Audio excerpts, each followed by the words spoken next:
Hello Aries, kamusta? Ito na po ang inyong monthly tarot scope, horoscope reading para sa bagong buwan na ito ng April 2024. Kuha lang po tayo ng ilang messages para sa inyo. As usual, mensaheng gabay lamang po. Okay, dito muna po tayo sa inyong tarot reading or tarot card reading para sa mga Aries.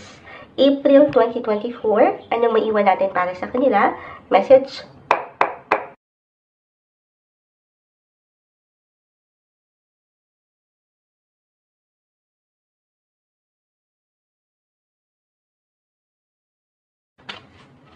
Okay. Ayan, may sumasama pa. Spread natin po ang bawat isa. The Strength card. This one is in reverse. The Queen of Swords. Six of Pentacles. The Page of Wands. And the Queen of Cups. Reverse. Okay. So, unang-unang umangat po sa akin dito, yung enerhiya ng pagpapahinga. Okay? Ito madalas na maaring naririnig nyo na kay Moonchild. More on self-care, self-love, especially on the first half of April, at lalo na rin po kung itong mga nakalipas na buwan, especially this March, ay higit kayo naging busy and productive sa buhay paggawa. Patuloy kayo merong pinagkaabalahan, inasikaso, merong movements, and maybe this is a message for some of you na deserve naman ang magpalakas, ang mag-recharge ng energy. The Strength card po kasi, the Queen of Cups, both are in reverse. Possibly, maaaring for some of you, just only take what resonate pa rin po. Ay kusa lang din pong umangat ito. Kumbaga yung cravings ay more on rest, okay? And recharging. Kumbaga, magiging low-key or for some private lang muna kayo na hindi masama. Especially rin po kung patuloy kayong humarap sa mundo. Buhay paggawa, relasyon, ito patuloy yung tinugunan, umangat yung mga sense of responsibility nyo, yung inyong mga presensya sa relasyon man, trabaho, pamilya. This April, since narito na po tayo sa inyong season, birthday season, happy birthday sa mga magsa-celebrate na Aries. Ito, napaka-deserve naman. Bigyan nyo naman ng something special, gift ang inyong mga sarili. Mula dito sa ilang patuloy nyong lalagpasan na laban. Yung mga tahimik na laban na tanging kayo lang ang nakakaalam. Deserve ang magpaspa, magpasalon, magpaganda. More on self-care, self-love. Ito, depende na rin po kasi sa paraan na yan, iba-iba tayo. Kung saan kayo higit na lumalakas. Okay? Maaring ito ay sa pamamagitan ng ilang aking na-mention, yung form of self-care. Sabi ko, magpamassage, magpasalon, spa, ganyan. Or sa travel, or sa pag-spend ng oras, o yung bond kasama ang pamilya.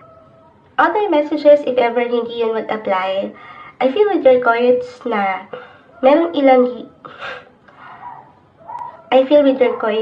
ditong ilang punto, okay, kahit sa isang punto ngayong buwan, kung saan, kahit sa simpleng pakiramdam, ay nanaisin nyo munang, hindi naman sa umiwas, okay, pero, meron kayong ipoproseso, or maybe this is a message, meron kayong kailangan ng i-let go, or kung meron kayong kailangan talagang pahilumin, i-release. Of course, ito yung ilang negativity, negative vibes sa ating paligid. Maaaring ito isang bagay, sitwasyon, relasyon, o isang tao.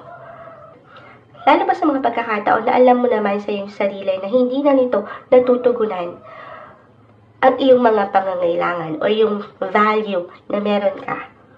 I mean, sa mas praktikal, walang benefits kung hindi naiwanan ka lang ng ilang pag-aalala. So, hindi mo deserve yun. Kasi baka yun pa yung nagiging hindrance, okay? Or nagiging distractions for you para hindi mo marating ang iyong highest growth or highest good in life. So, sa pagkakataon din ito, tanging ikaw ang higit na makapagsasabi. Okay? Other messages. Pagdating tayo sa relationship, partnership, napakalawak niyan. No matter what your relationship status, single, in a relationship, married, may pagkaseryoso tayong nakikita. Maring meron kayong ilang hakbang o desisyon, pag-aksyon na gagawin this time kung saan ay higit nyo ng papalalimin yung connection meron kayo sa isa't isa. Actually, dalawa lang ito guys. It's either pipiliin yung mas laliman or kalimutan. Baka dito mag-apply yung na-mention ko na meron kayong kailangang i-heal, pagalingan, pahilumin na ilang sugat, or i-let go. Ito hindi kailangan about sa relasyon agad. Okay, natatapusin nyo na. Hindi, depende na sa kinakaharap nyong sitwasyon ngayon. Kung ano yung tinatakbo nito, kung saan nag-highlight ang inyong buhay. Tayo po ay general readings. Sabi ko nga, at the end of the day, it's all up to you. Depende sa kinakaharap mong sitwasyon. Ito namang pag-let go or pag-release, maaaring ito yung ilang negativity sa inyong relasyon na alam yung hindi nakakatulong para mas lumalim ang pagsasama. So, hindi kailangan laliman ang naiiwan ni Moonchild. Kumbaga, dadaan kayo sa transitions, renewal, patungo palalo sa mga bago sa inyong connection or pagsasama. Mas seryoso, mas malalim. Kumbaga, pang long term, yung inyong mga hangarin. Dapat naman, pagdating sa relationship. Ever mag-apply na meron ka talagang nais gawin, bigyan ng pag-aksyon this month, maging ano pa man yan, it's very important na kumonsulta ka. Kahit sa simpleng opinion, komento or pagtatanong sa ilang taong malapit sa iyong puso. Okay? Hindi magiging okay yung mga plano or kahit sa simpleng ideya na gusto mong harapin, gawin. Pero very important this month na hindi ka nagmamadali, na hindi ka pasugod. At sabi ko nga, matuto rin tayong makinig sa ilang pwede natin mapakinggan na pagpapayo, lalo pa dito sa sitwasyon or sa taong alam mong makakatulong for you. Be open, ayan, stay flexible sa ilang pwedeng ganap. Dahil hindi ka dito nag-iisa. Merong support na tayong nakikita. Kahit pa sa mga panahon na pakiramdam mo, walang pake. Itong ilang tao sa iyong paligid, pero hindi ka nag-iisa. Sometimes, we just have to approach lang din. Okay? Or sa mas praktikal, may iwanan ko na kasi St. Alice, bilang andito, on fire kayo sa ilang gusto nyong gawin. Kahit pa, for some of you, may pagka, ano man ang maramdaman mo, still take everything one day, one step at a time. Okay? Huwag magmamadali. I-proseso ang mga bagay-bagay.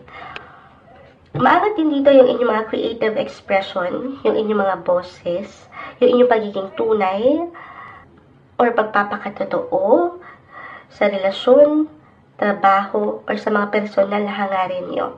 So, balance naman. It's just that minsan nawawalan tayo ng control sa kung anong pwede nating sabihin, bigyan ng pag-aksyon, sabi ko nga, desisyon, so slow down. Huwag magmamadali. Yun lang naman. Kasi baka overwhelming din yung ilang pakiramdam dito.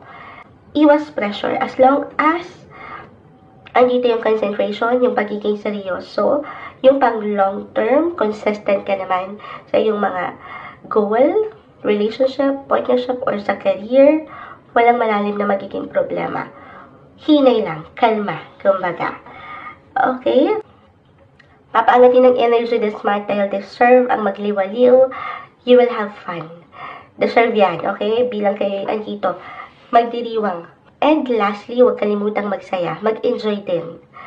Kahit pa sa mga pagkakataon na busy at parang nawawalan tayo ng time sa dami ng ganap, trabaho, or pang-araw-araw na kabuhayan.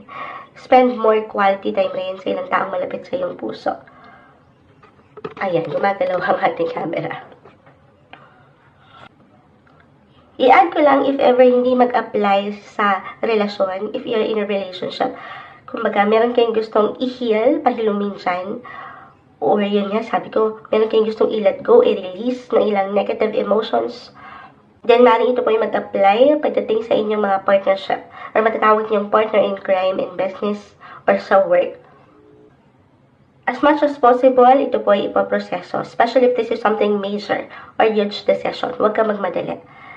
Speak up then, voice out your feelings, communicate with your partner. Okay, kuha na tayo ng pinaka-final advice para sa mga Aries. Ngayong April 2024, okay, protection. Ang ganda. April 2024, anumang ganap ang ibato sa'yo ng mundo, the world or the universe, rather, ayan, meron kang protection. Your journey is always being guided. Aries,